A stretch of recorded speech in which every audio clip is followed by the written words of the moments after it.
Howdy YouTube. Today I'm going to be showing you how to do a stereo matrix setup inside the mixer bus in FL Studio. So to get started, you go to your mixer track. It does help to have buses for all your sounds. So for instance, all your effects, put them on an effects bus, your vocals on a vocal bus, etc., down the line. Start by pick your the group furthest to the left. So this is basically going to be like a pre-master group. And what you do is you're going to right click on one of your tracks and you're going to insert multiple from the menu. It's towards the bottom. And you're going to go ahead and insert 6 new tracks. Or you can just add them over here and then you can shift them and bring them over. But it's really easy just to right click the leftmost track and insert multiple. You're going to insert multiple. Name the first one Matrix In. You're going to name the last one Matrix Out. You're going to name the second to last one Mid. To the left of that, you're going to name it Left. To the left of that, you're going to name it Right. And then you're going to name that second to the first one, you're going to name the very last one there Side. Take your left and your right, control, highlight them, go down to side, and you're going to right click this little arrow here and hit route to this track only.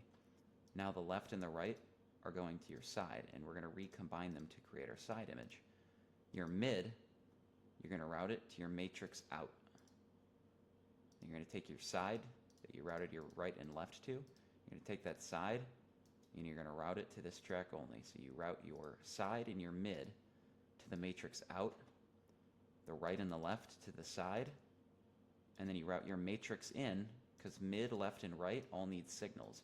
You're going to route your matrix in to mid, to left, to right, and then take it off your master.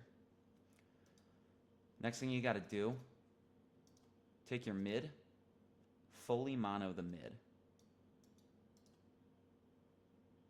with this knob down here. If you don't have this exact setup here and compact, it might be a smaller knob somewhere around here, but the principle is the same. Fully mono or fully merge your mid track. Do the exact same thing on the left. Fully mono merge that. You're going to go to your right track and you're going to go and find this little vertical up and down arrow, which is a polarity flip, and you're going to flip the polarity of it. So when the left and the right signals, the polarity flipped right and the monoed left combine on the side channel, it actually leaves you with pure side information for your track.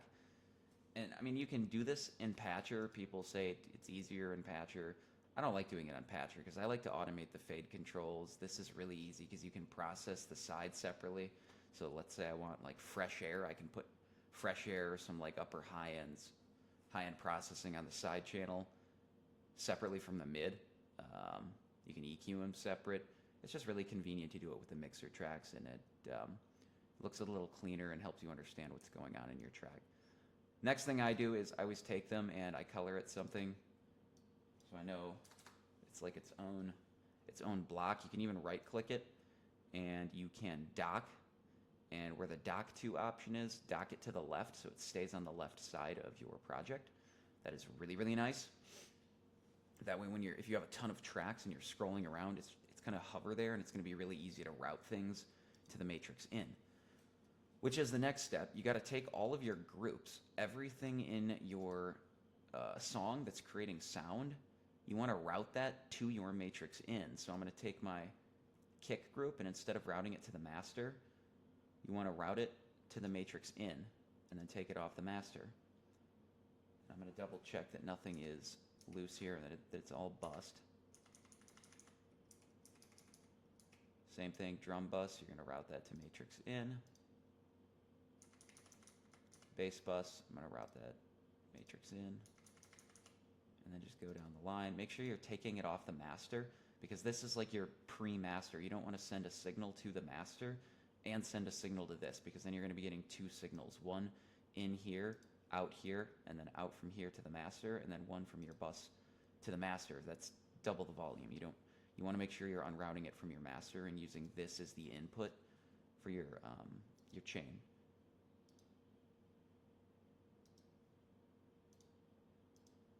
And that is everything. This right here is a pre-bus, so I have like certain effects that I'm using for certain elements within effects that I'm first routing to this, but it ends up in this effects bus anyway. So that is all my buses. And now what you'll realize is if you play it with the mid off, and I'll show you with a stereo imager, this track is pure side information. Perfectly horizontal side. If you cut that out and you bring the mid in, you'll realize mid is purely mid. No side information.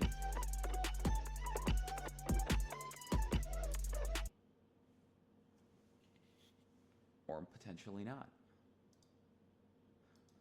Oh, okay. It is actually. It's just this has to be. This imager here is showing you the signal before it gets monoed down there, so that's the only reason that's happening. But it is in mid.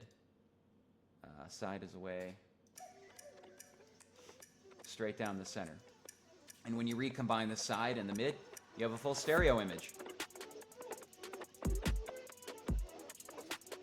And just like that, you've created a stereo matrix with the mixer channel. Free to use, free to process, whatever you want to do independently, side and mid. You can get really creative with this.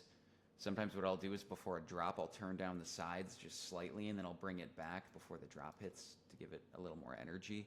Or you can even slightly cut the mids out for certain sections to kind of take away like that drive and that center force and kind of push atmospheric effects more to the edges. You can get really creative with this. It's a ton of fun. So that said, have fun, make some cool music. I'll see you in the next video.